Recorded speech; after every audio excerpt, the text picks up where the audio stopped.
Okay, everybody, this is Professor Ma, and this is the lectures on sequences. Okay. In particular, we're going to talk about three topics: the sequence notation of sequence notation, and the summation notations, and we're going to do one calculation formula for arithmetic formula, linear. What's a sequence? A sequence is a list of numbers, but it has to be in orders. And the first things you can think of is Excel. And here's a list of numbers: 2, 4, 6, 8, 10. They are stored in particular entry. In this case, the first F1 is the first entry. F2 refers to the second entry, and so on. So here's entry F1, entry F2, entry F3. Okay, but then the numbers stored in them, 2, 4, 6, 8, constitute the sequence. Okay, in other words, if I were to switch the 4s and 2s around in the first two entries, that would be a different sequence, just because I swap. We can write in this case, actually use the numbers of entries. Actually, we call that the index, and the entry, and use that as to write the formulas for the actual numbers stored. So, for instance, for even number, then in the 10th entry is number 20. In the nth entries, so n will be somewhere down here, nth entries, okay, and then you say what's the number in here? Well, it's going to be twice of n, okay, according to these patterns. Okay. Okay, and sometimes the formula has pattern we can recognize, and this is the sequence of R numbers. We can recognize patterns. Here's a sequence of square number. If you look at it for a second. Okay. And here's a sequence that for us there's no pattern, but for some other intelligent being, maybe, oh, I know what this is exactly. So what's a pattern? It is the underlying question, actually. Okay. Here's a definition of a sequence mathematics. It's a list of numbers that output with the domain, we plug in 1, 2, 3, 4, meaning room number 1, room number 2.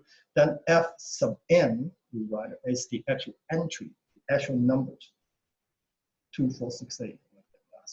Okay.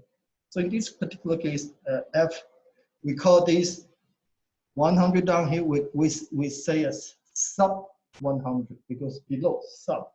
So this F sub 100, it means it's the 100 numbers on the list.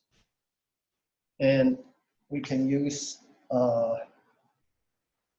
variables. Say this is a Joe Blow. This is a generic entry in the sequence. The nth numbers down the list.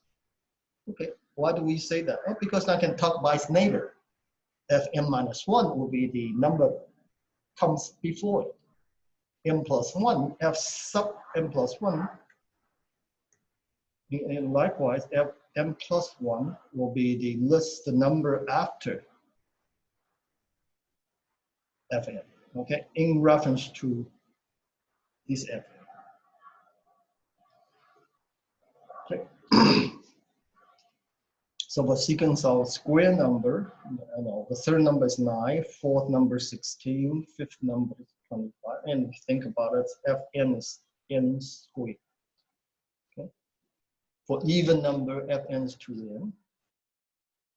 For R number, you take the even numbers, you subtract 1, you get R number. Sometimes add 1 to get, depending on where the R number starts, so you can either, 2n minus 1 or 2n plus 1, you get all the numbers start from 3 R number. So, say, what did you say? So, if I'm talking about 2n plus 1, then this will be a sequence of 3, 5, 7, 9, okay, starting with these. Okay. And if I want the sequence to swap signs, alternate sign, plus minus, then a lot of them shows up like that in the features. And what we do is multiply this factor, -1 to the nth power, right here. to make these signs flip-flops. Okay. So -1 to the n power times the R formula, you will get signs, R numbers of swapping sign, alternating signs, okay, as you go down the sequence. We call these alternating sequence. Sum. One of the big things we want to do is add the numbers all together. Okay, like for instance, the sales of merchandise, how much you throughout the month, each day, you want to add up the monthly total them. And to make it simple, we use a some Greek symbol, sigma, to sum. So if I read something as this, oh, sigma x, it means to add all the x. If you read, say, oh, on the papers, or you say, oh, sigma x times y, it means multiply the x times the y, then add them. Of course, if you see these, the x and the xy's, they will be explained clearly, should be explained clearly in the context on the page, what the x's are and the y's are, in order for this command to make sense. Okay. We can even do better. Okay, we can use this notation to specify what we want to sum in the sequence. Okay, and here, if I want to sum the first 100 numbers, I will create these symbols for it. And how do I interpret this? Okay, first, the K is called an index. Okay, it's just like the Rolodex index card number 1, index card number 2, index card number 3. So it has, each card has a number on it. So you can say, I want what's on card number 10. You can pull it out. That's number, we call K, is called index. Okay. In these notations, you can call it J. You can give any symbols to create an index. K or N are used. Okay, so it says start on the bottom number and stop at the top number 100. Start 100. Start from 1, count to 100 of the cards, and pull out what the numbers are, F1 up to 100. Then finally add the sigma. Say after you get all these numbers lined up, sum them. That's the summation notation. So this one says starts from 4 to stop at 8. So 4, 5, 6, 8. 4, 5, 6, 8. 7, 8. You add those 5 numbers to it. The second one, well, 8, you add from the second entry up to the 5th entry. So the A sub 2 up to A sub 5, and add them all to the others. Everything in between. Okay, here's, you multiply the x and the y's from the 6th one, 7th one, pair them, 8th one, pair them, multiply, 9th one, pair them, multiply. After you got the 4 sets of multiplications products, you add those 4. And here's an abstract one. You start from some generic place, which we call n. And then you go and say, what do I stop? Well, you stop at n plus 3. That is 3 neighbors now. N plus 1, n plus 2, n plus 3. Then you stop them. Stop. Then you add them. And they're good for expressing formulas for involving sum. And here's a formula for mean in statistics. And so here's the way the formula is expressed. It's a lot shorter, easier to display than writing everything out, expanded form. Okay, so many formula statistics use a summation notation, and you have to be able to read what they are summing step by step. Okay. For instance, these, and I use the formula. The K actually gives the formula of the sequence. K start from 5 up to 8. You plug the 5 into the formula. Plug the 6 into the formula, and 7, and so on. You get 4 numbers. Then add. Okay, that's a command. Here, same thing. The only difference is you make sure you make the sign adjustment -1 to the k power. It's going to be minus the first one plus second one minus the second one, and then you combine them. Okay. This is called alternating sum with a sign flip-flopping. Okay. Well, these are the algebraic properties of the summation notation. Okay, if you're adding two sequences, you can break up, add the first sequence, then add a second sequence, add them together. Same thing for subtractions. Okay. It can pull a constant out. What it says is that, okay, and basically says if I have 5, if I have 5 times first number plus 5 times second number plus 5 times the third number, okay, these I can write as sum of 5 times 8i 1, 2, 3. It says, oh, you can take the 5 off. 1, 2, 3. In other way, you can just factor the 5 out, 1, 8 plus 1, 8, 2 plus 8. Okay. And that's what it says. What is not allowed is this. Absolutely no. Sum of sequence times 8 some dk. I got two sequences. I multiply them. Okay.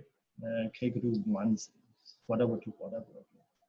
This is not going to be the same thing of adding them first individually, then multiply.